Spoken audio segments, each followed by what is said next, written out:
What if I told you that almost everything you've been taught about money is incomplete, not wrong, but dangerously unfinished? What if the reason most people work harder every year yet feel further behind has nothing to do with laziness, bad luck, or even income, but instead comes down to a small set of invisible rules that quietly govern who builds wealth and who never does? Here's the strange part. These rules are not written down in schools. They aren't taught in most families. They don't appear clearly in financial advice videos that promise get rich fast or retire early. Yet they've shaped the rise and fall of empires. They've decided who wins and who loses in every financial crisis. And they are followed often unconsciously by almost every wealthy individual and institution on earth. Most people break these rules without knowing they exist. And the consequences compound slowly, then suddenly. So the mystery is this: if money is just a tool, why does it seem to control people instead of the other way around? And why do the same financial mistakes repeat generation after generation, even after disasters, crashes, and reforms? To answer that, we have to go back not to motivational slogans or budgeting tips, but to the origins of money itself and the systems that grew around it. Because before you can follow the rules of money, you have to understand who wrote them and why. Part 1. Origins. How money stopped being neutral money did not begin as power. It began as trust. Before coins, before banks, before markets, people relied on barter direct exchange. Grain for tools, labor for protection. But barter had a fatal flaw: coincidence of wants. You had to want what the other person had at the same time. Money solved that problem. Early forms of money, shells, salt, cattle, metal, were simply agreed upon placeholders for value. They didn't grow. They didn't multiply. They didn't dominate lives.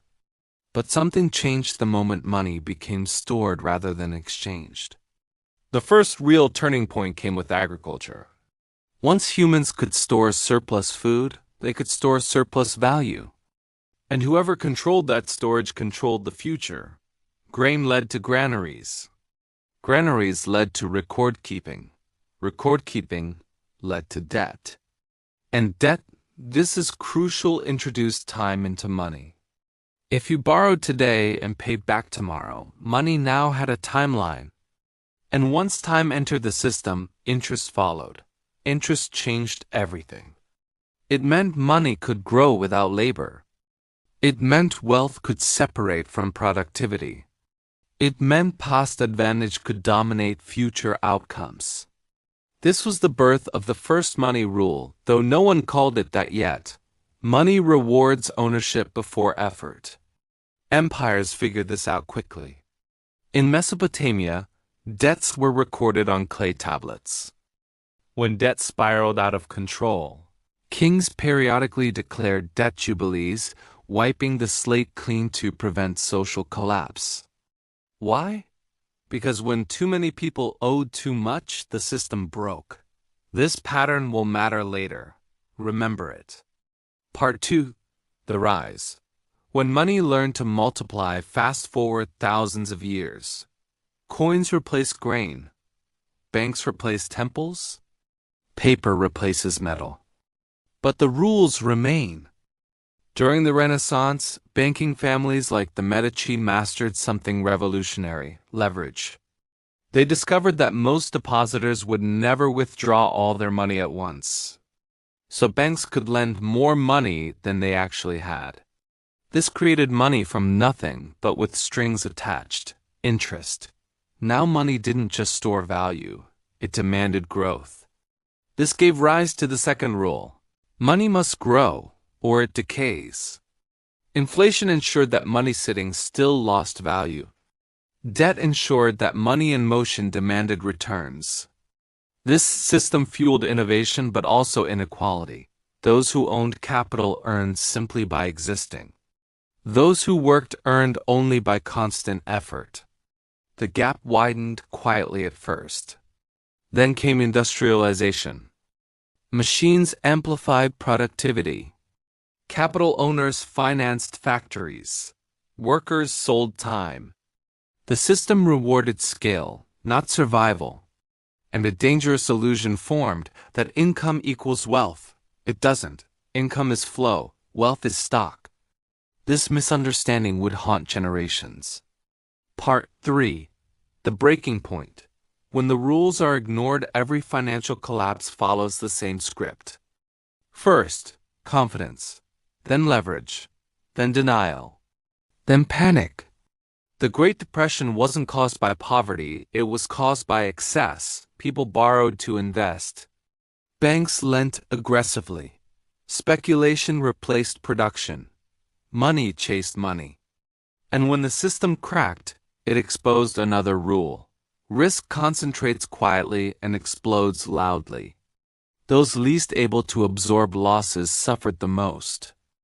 Governments responded with reforms, regulations, safety nets, guarantees. But here's the twist. The rules weren't removed. They were paused. Debt returned.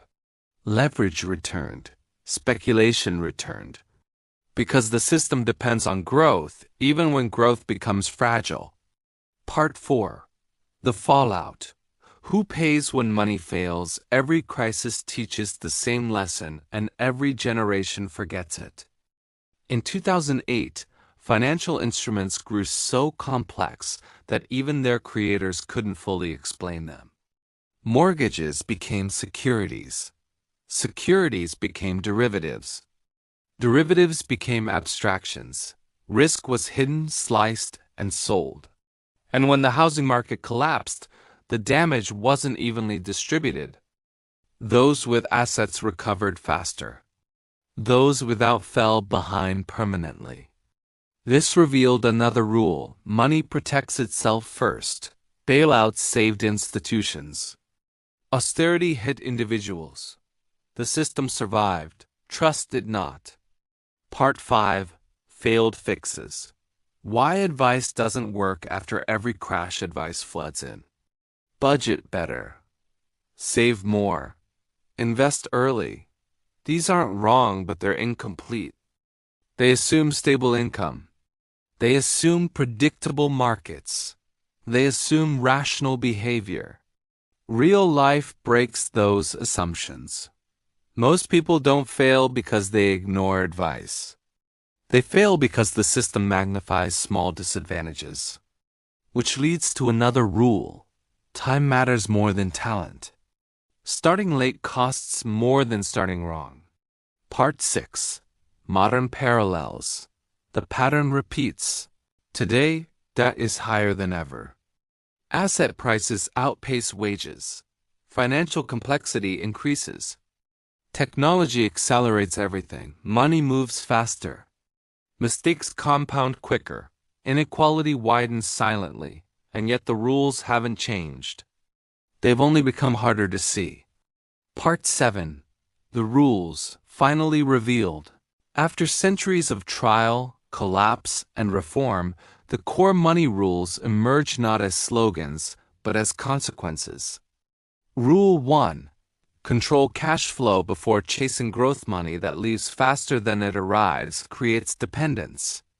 Wealth begins with stability, not ambition. Rule 2. Separate income from identity. Jobs can disappear. Skills can age. Systems don't care about loyalty. Rule 3. Respect compounding. Both directions. Debt compounds against you. Assets compound for you. Time chooses sides. Final takeaways. 1. Money is a system, not a scorecard. Learn the rules or be ruled by them. 2. Risk hides in familiarity. What feels normal often carries the greatest danger. 3. Wealth is built quietly. Poverty explodes loudly. The warning is simple. If you don't consciously design your relationship with money, it will design one for you slowly, invisibly, and without permission. So the open question is this: now that you see the rules, will you follow them? If this video challenged how you think about money, consider subscribing not for motivation but for understanding. Because the real advantage isn't earning more. It's seeing the system clearly before it moves again.